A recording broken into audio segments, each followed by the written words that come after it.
The town of Angel Falls is a chiller because of a moonlight-clothed killer. He goes around at night, stabs people with a knife. Oh, it's just Winnie's Wonderland. Because at a party, some people get stabbed almighty. But Winnie dispatches him, saves the day. Oh, it's just Winnie's Wonderland. Oh, it's just Winnie's Wonderland. Oh, it's just Winnie's Wonderland. It's a Wonderful Knife is a Shudder original. There was a special screening at select Regal cinemas nationwide. Nationwide is on your side. Regal cinemas do the occasional Monday mystery movie, and I've actually done this 3 times. I did Dumb Money about a month ago. That was a lot of fun. Freelance a couple weeks ago. That wasn't so fun. And It's a Wonderful Knife, yeah, pun very much intended, taking a stabby stab at the horror comedy genre or the comedy horror genre, however you want to pair those things up. Pair your comedy with your horror with your comedy. Do whatever. Wrap them in a little ball and eat it. So yeah, this is going to be on Shudder in select time, and it's also going to get a theatrical release in a couple weeks, actually November 10th specifically. But I was fortunate enough to attend a special screening of it. And this was directed by Tyler McIntyre, who did movies such as Tragedy Girls and The Gawkers, a tape on VHS 99, the one about the boys that eyeballed their very hot neighbor, and that didn't turn out all that well, shall we say. Yeah, he did those. And this was also written by Michael Kennedy, who did Freaky, that had Catherine Newton from Paranormal Activity 4, and also the Map of Tiny Perfect Things. It was very good and emotional, and it made me cry, because it was good. Freaky, I haven't had a chance to see. I've heard good things. I didn't really want to see anything with Vince Vaughn in it, because Vince Vaughn has been on my shit list since the 98 remake of Psycho that nobody fucking asked for. That wasn't Michael Kennedy's fault. He wrote this. Now, all I knew about this movie was reading the premise and seeing the poster. And it was a killer in a white mask with a knife, and there was a girl's reflection in it, and it listed the cast. And honestly, until I looked at the cast, I didn't realize I had seen any of the cast in anything else. So the cast, such as it is, you have Jane Widdop, who was in Yellow Jackets, a show I've yet to see. She plays Winnie. Winnie Carruthers, not Scatman Carruthers, as it were. Maybe possibly a play on that. I don't know. And she is worried about her future, basically. She ends up, not even the worst relationship with her family, but not having the best relationship. Let's just say things don't go all that well.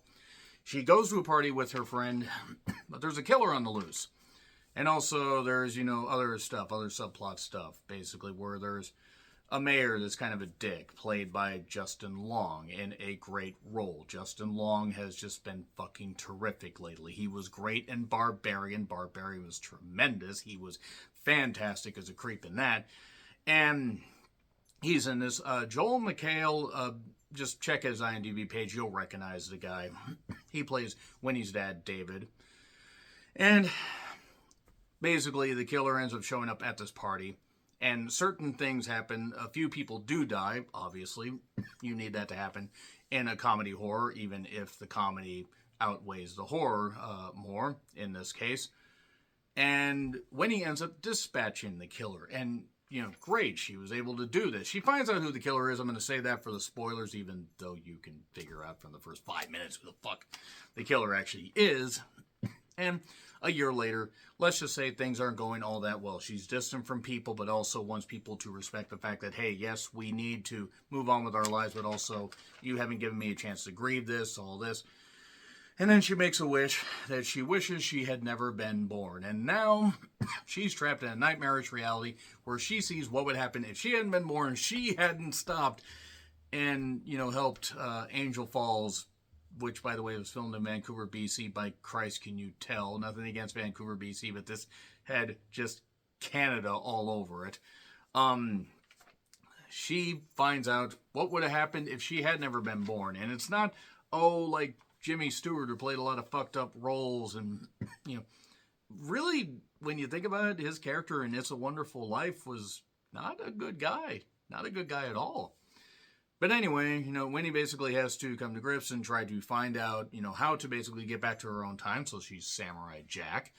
And since she knows the people, but they don't know her, it's a way to basically, be a fish out of water, comedy horror thing, and also learn some lessons and learn some stuff, and maybe learn that certain things happening in her reality before that weren't the worst things in the world, and she should accept that stuff, and also that certain people weren't all that bad, and also that she prefers people being alive, even if she doesn't get along with them all that well. So yeah, from there we have the premise of It's a Wonderful Knife.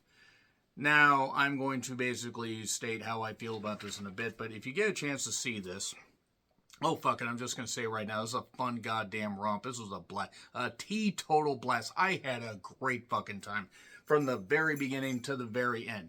Is it wholly original? No. I mean, it's, just a play on, time travel and It's a Wonderful Life. It's like somebody described it as a Hallmark movie if it, just had horror themes and a psycho killer was on the loose. Instead of the psycho killers that they usually cast in those movies that actually don't get a chance to kill, even though you can see behind their eyes because, we're in another Hallmark movie, we want to really kill here.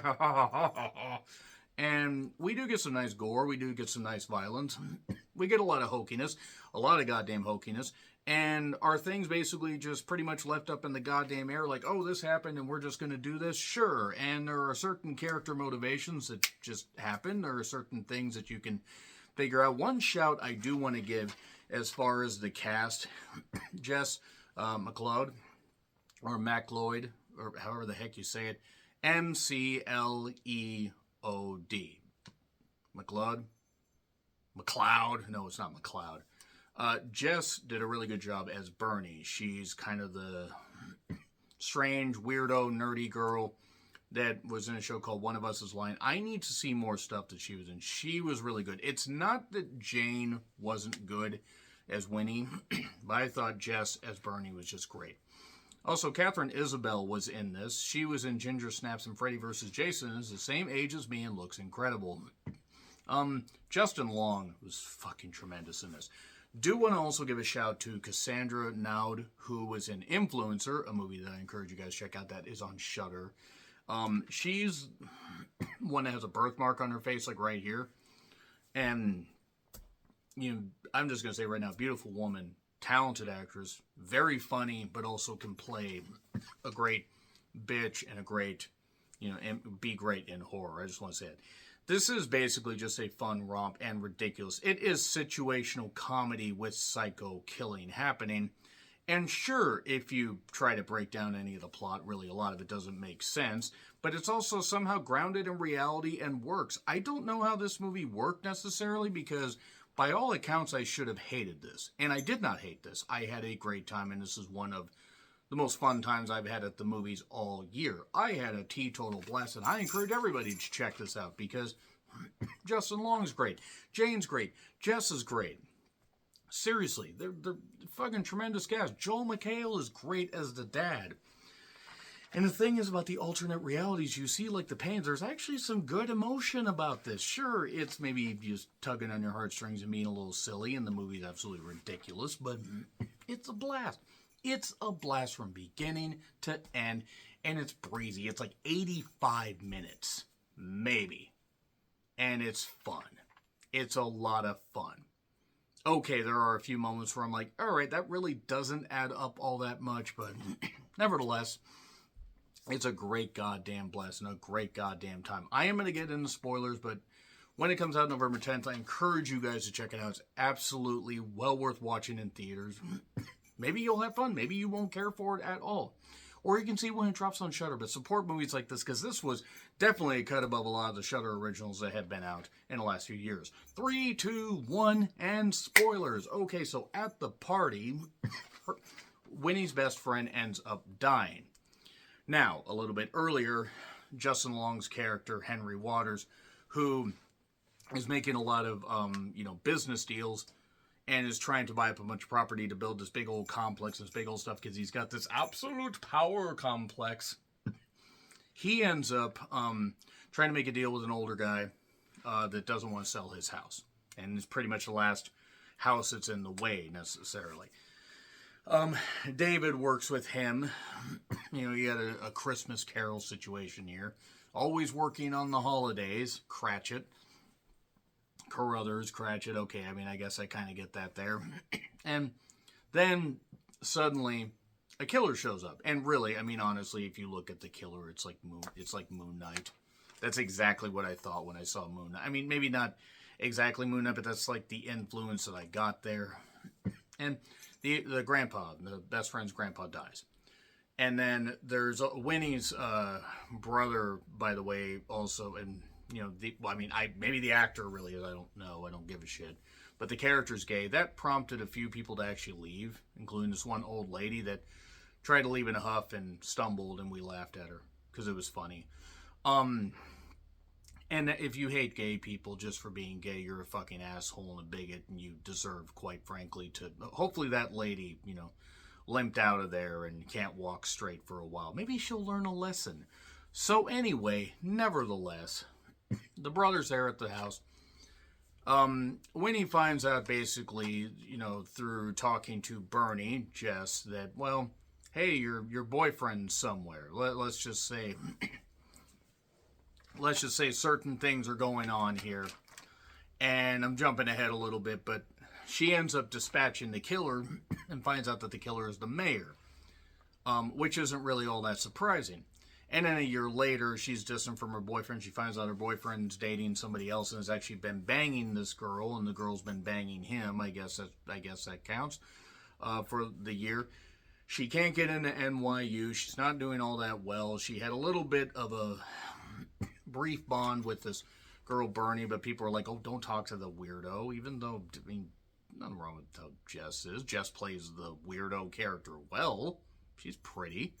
But anyway, a lot of this stuff basically ends up where Jess is pissed. She's like, she gets like workout, clothes stuff for Christmas, and her dad and brother are working together selling realty, or doing realty work. And also, Henry's brother is upset because his brother's dead, and now he's kind of left in a bit of a lurch. But the town was saved from Henry, and then Jess wishes that she wasn't born. And then suffice to say, because she wasn't born, her brother dies. The family's upset, but the family doesn't know her because she was never born. She has to try and save her family. She, the only one that believes her is Bernie, which proves right there that little brief spark thing that they had. And yes, there ends up being a romance. All right. But no, in all seriousness, it's actually done in a very sweet manner. And this takes like a good 30-something minutes before we get to the rest of the film, which is taking place in this alternate reality. And from there, she's trying to, find out who really cares about her, who doesn't. Oh, also, she's she finds out all this stuff about her boyfriend cheating before she gets to this new reality, and she's having to stop Henry, who now has the town in his clutches, and the brothers is a sheriff, so he can protect him. Everybody basically is either dead or under Henry's control. Eventually, she tries to break through to her family, and the mother is kind of just sleeping around with a whole bunch of guys, while David is just a workaholic.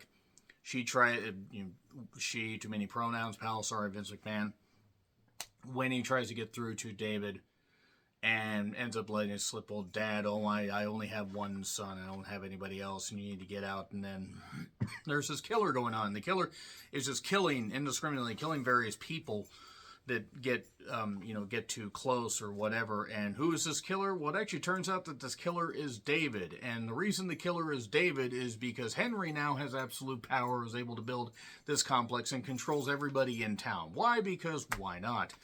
And there's this very sweet scene in a movie theater where Bernie and Winnie are watching A Christmas Carol, the old one.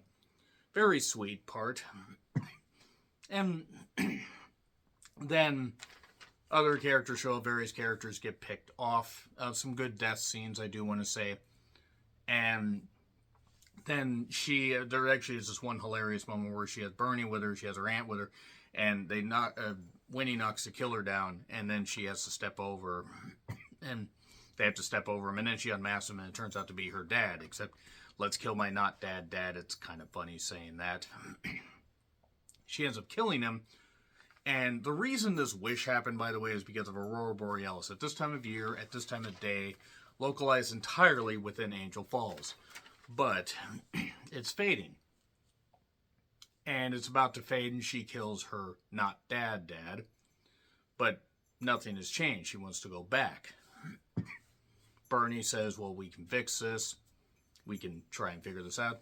And then the mayor's suddenly giving a speech, and then everybody's suddenly hypnotized because they listen to that notorious B.I.G. song too much. And then